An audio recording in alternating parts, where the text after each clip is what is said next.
Hello everyone, आज date है 3 फरवरी और द हिंदू एडिटोरियल डिस्कशन में आपका स्वागत है। जो आज का हमारा डिस्कशन होगा वो म्यांमार में 1 फरवरी को जो तख्ता पलट हुआ है उससे रिलेटेड होगा।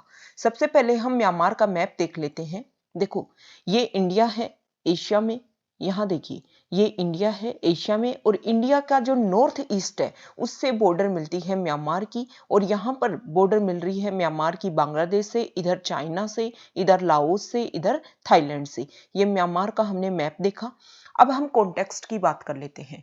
वहां पर डेमोक्रेसी चल रही थी 2015 से। जो एनएलडी जो पार्टी है उसका रूल चल रहा था। दोबारा से 2020 में वहां इलेक्शन होते हैं और दोबारा से एनएलडी जो पार्टी, सूकी की जो पार्टी है, वो जीत करके आती है। लेकिन जो मिलिट्री है उसको, जो चुनाव हुए थे, इलेक्शन हुए थे, उसमें उनको लगता है, मिलिट्री जो वहां की है म्यांमार की, उसको ये लगता है कि वहां पर धांधलेबाजी हुई है उस चुनाव में। और इसको लेकर के जो प्रोटेस्ट चल रहा था और फिर बाद में मिलिट्री ने जो वहां के इंपोर्टेंट नेता है एनएलडी पार्टी के, उनको कैप्चर कर लिया और सत्ता परिवर्तन करके खुद का रूल एस्टेब्लिश कर दिया। 1 साल तक म्यांमार में इमरजेंसी डिक्लेयर कर दी।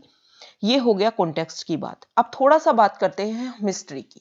देखो, म्यांमार जिस समय आजाद हुआ था उसी समय म्यांमार आजाद हुआ था ब्रिटेन से, ब्रिटिश लोगों से, जिस समय इंडिया आजाद हुआ था।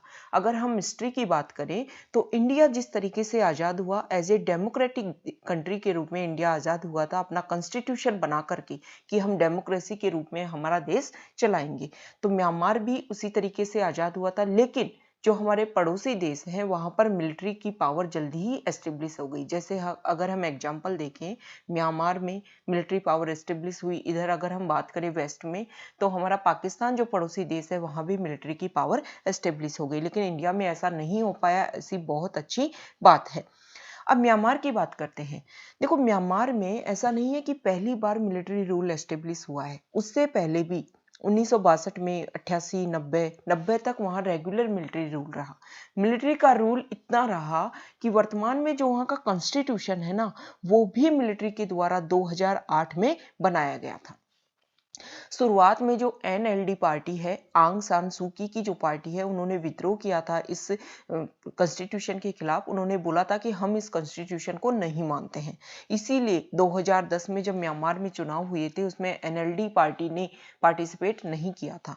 लेकिन 2015 के जो चुनाव थे उसमें एनएलडी पार्टी ने पार्टिसिपेट किया और उनको लगा कि जितनी डेमोक्रेसी है, जितना कॉन्स्टिट्यूशन में जितनी डेमोक्रेसी है, उसको मान लिया जाए, उसमें क्या हर्ज है। 2015 में चुनाव में भाग लेती है एनएलडी पार्टी और जीत करके आ जाती है एनएलडी पार्टी 2016 में।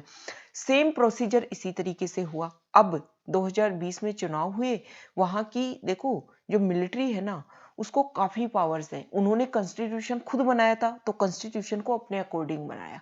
बहुत सारी पावर्स उन्होंने खुद को दी है मिलिट्री ने। मिलिट्री ने बोला है कि पार्लियामेंट में जितनी सीट है उसका 1/4 जो सीट है ना, वो तो मिलिट्री के पास रहेगी। मिलिट्री उसमें क्या करेगी, अपने लोगों को अपॉइंट करेगी।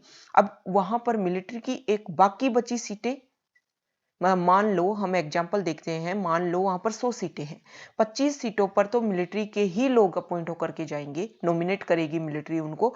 75 सीटों पर भी मिलिट्री की एक प्रॉक्सी पार्टी है यूएसडीपी, वो वहां पर चुनाव लड़ती है। तो मिलिट्री को इस बार ये लग रहा था कि हमारी जो सीटें हैं वो तो हमारे पास हैं ही, इसके अलावा हमारी जो प्रॉक्सी पार्टी है वो चुनाव जीत करके आएगी और हम सरकार बना लेंगे।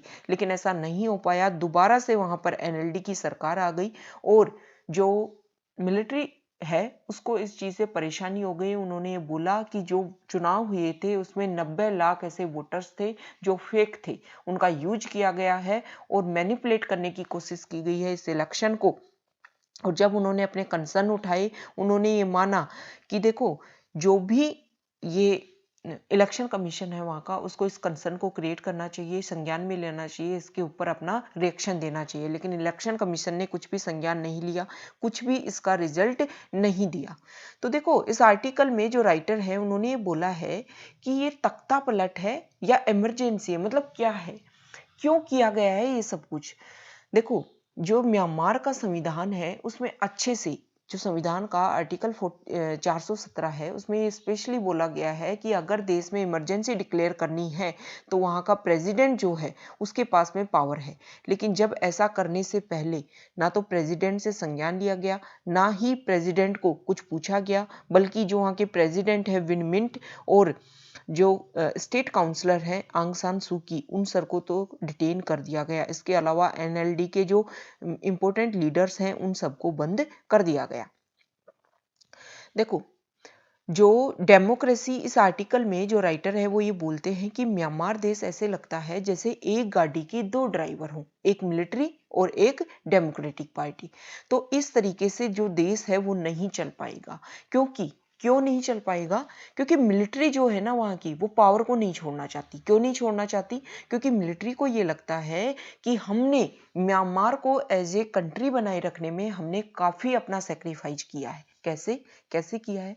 देखो, इंडिया में जैसे जगह जगह एरिया में ये उठता है कि हमें अपना इंडिपेंडेंट कंट्री बनाना है, सेम वैसे ही म्यांमार में जगह जगह ये मांग उठती है कि हमें अपना इंडिपेंडेंट कंट्री बनाना है। अब जो मिलिट्री है वो ही इन विरोध को, इन प्रोटेस्ट को दबा करके रखती है, और म्यांमार जो वर्तमान में एक संगठित म्यांमार दिखाई दे रहा है उसमें मिलिट्री खुद का सेक्रीफाइस मानती है। तो मिलिट्री को ये लगता है कि मिलिट्री को ही वहां की जो पावर है वो मिलनी चाहिए। इसके अलावा जो एनएलडी जो पार्टी है और जो मिलिट्री है उनके बीच में और भी कई कंसर्न है। जैसे एक तो उनके बीच में कंसर्न है कि रोहिंग्यास जो है ना, वहाँ के माइग्रेंट्स हैं रोहिंग्यास, रोहिंग्यास को लेकर के काफी कंसर्न है। जो मिलिट्री है वो उनके ऊपर काफी अत्याचार करती है, और जो एनएलडी जो पार्टी है वो उनके साथ में सिंपैथी रखती है। तो उनको लेकर भी दोनों के बीच में कंसर्न है। इसके अलावा स्टेट का गार्जियन कौन होगा, इसको लेकर भी दोनों के बीच में बहुत ज्यादा डीपर कंसर्न है। अब देखो, ये जो मिलिट्री टेक ओवर किया गया है ना, इसमें दो बातें बोली जा रही हैं। या तो जो पहली बात ये है कि हो सकता है कि वहां के इलेक्शंस में धांधलीबाजी हुई हो, मिलिट्री पावर में आ रही हो, लेकिन एनएलडी ने अपनी पावर का यूज किया और फिर से सत्ता में आ गई। हो सकता है, ये कारण भी हो सकता है। दूसरा कारण ये है कि वहां के जो मिलिट्री के जो जनरल थे, मिलिट्री के जनरल को ये लगा, उनका नाम है मिन ओंग हेलियांग, उनको ये लगा कि वो जुलाई में रिटायर होने वाले हैं। तो उनको लगा कि जैसे ही मैं रिटायर हो जाऊंगा मेरे हाथ में तो पावर रह ही नहीं पाएगी, तो क्यों ना यूएस में जो प्रेसिडेंट नए ढंग से अपने एडमिनिस्ट्रेशन को संभाले और इस चीज को संज्ञान में ले, उसी से पहले ही इस चीज को क्या कर दिया जाए, इस चीज को खत्म कर दिया जाए और मिलिट्री पावर यहां पर इंप्लीमेंट कर दी जाए। तो पावर का गेम माना जा रहा है ये जो भी तख्ता पलट हुआ है, क्योंकि वो जो वहाँ के मिलिट्री के जो जनरल हैं मिन ओंग हेलियांग, वो ये चाहते हैं कि प्रेसिडेंट के रूप में उनको बनाया जाए, लेकिन सूकी की जो पार्टी है वो सत्ता में आ गई, वो उनको प्रेसिडेंट कभी भी नहीं बनाना चाहती है। तो एक तरीके से पावर के लिए ये तख्तापलट किया गया है। अब देखो, इंडिया के क्या कंसर्न है, और इससे पहले अगर वहां पर मिलिट्री तख्तापलट हुआ है, इमरजेंसी डिक्लेयर हुई है, तो हो सकता है वहां बहुत ज्यादा विरोध प्रदर्शन हो। तो इस आर्टिकल में ये बोला गया है कि म्यांमार में जेलों की कमी नहीं है और जेल जो है उनमें स्पेस की कमी भी नहीं है। तो अगर ऐसा होता है तो मिलिट्री उस प्रोटेस्ट को दबाने के लिए कोई भी चीज करने से पीछे नहीं हटेगी, क्योंकि वो चाहेगी कि वहां पर जो मिलिट्री की पावर आई है वो बनी रहे। और अगर पीस बनी रही तो वेस्टर्न कंट्रीज ने जैसे पहले उनके ऊपर प्रेशर क्रिएट करके ये बोला था कि आपको डेमोक्रेसी फॉलो करनी चाहिए, जो मिलिट्री रूल है उसको हटाना चाहिए, तो दोबारा ऐसा नहीं करेगी वेस्टर्न पॉलिसी। देखो, यहाँ पर जो चाइना है, इंडिया की अगर बात करें, इंडिया के अब क्या कंसर्न होने वाले हैं। इंडिया के 1962 के समय में जब यहाँ पर पहले मिलिट्री रूल आया तो इंडिया डेमोक्रेटिक पार्टी थी। तो इंडिया को ये ध्यान में था कि देखो, हम तो डेमोक्रेसी है, हम तो लार्जेस्ट डेमोक्रेसी है पूरे वर्ल्ड की, हम कैसे एक मिलिट्री रूल जहां चलता है उस देश के साथ में जो अपने रिलेशन है उनको अच्छे से मेंटेन कर सकते हैं।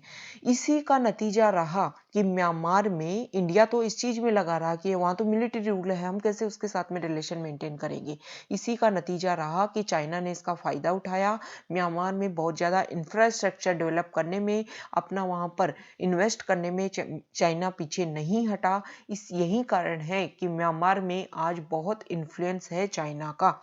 लेकिन बाद में जब इंडिया को इस चीज का पता लगा तो इंडिया जो है उन्होंने अपनी अपनी मतलब जो पहल है वो की, म्यांमार के साथ में अपने रिलेशन अच्छे से मेंटेन करने की कोशिश की। देखो इंडिया की अगर बात करें तो इंडिया ने आंग सान सूकी की जो डेमोक्रेटिक पार्टी है उसके साथ में अच्छे रिलेशन रखे, अपनी डेमोक्रेटिक जो प्रोसेस है उसको आगे मेंटेन किया, और वहाँ की जो मिलिट्री है उसके साथ भी अच्छे रिलेशन मेंटेन किए। उसी का नतीजा है कि हमारे नॉर्थ ईस्ट वाले जो एरिया है उसमें काफ़ी इंसर्जेंसी थी, काफ़ी प्रॉब्लम्स थी, तो मिलिट्री के साथ में मिलकर के उस एरिया में जो भी प्रॉब्लम्स हैं उन सबको सोल्व आउट करने की कोशिश की। तो इंडिया को जो पता चला कि हमें तो हमारा जो पर्सनल इंटरेस्ट है ना उसके लिए काम करना है। देखो अब इंडिया का जो नजरिया है वो काफी चेंज हो चुका है, इंडिया अपने नेशनल इंटरेस्ट के लिए काम करने लग गया है। हालांकि इंडिया जो है वो नॉन इंटरफेरेंस की जो पॉलिसी है उस पर अडिग है। इंडिया किसी के भी इंटरनल जो मैटर है उनमें इंटरफेयर नहीं करेगा। वो अब म्यांमार में क्या चल रहा है वो वहां का इंटरनल मैटर है। तो ये हमने म्यांमार में जो भी पॉलिटिकल क्राइसिस चल रहा है उन सबको हमने देखा, इंडिया का क्या स्टैंड होने वाला है उसको हमने देखा। इंडिया पीछे नहीं हटेगा, क्योंकि अगर इंडिया पीछे हटा तो चाइना का और ज़्यादा इन्फ्लुएंस हो जाएगा म्यांमार में। Okay, thank you.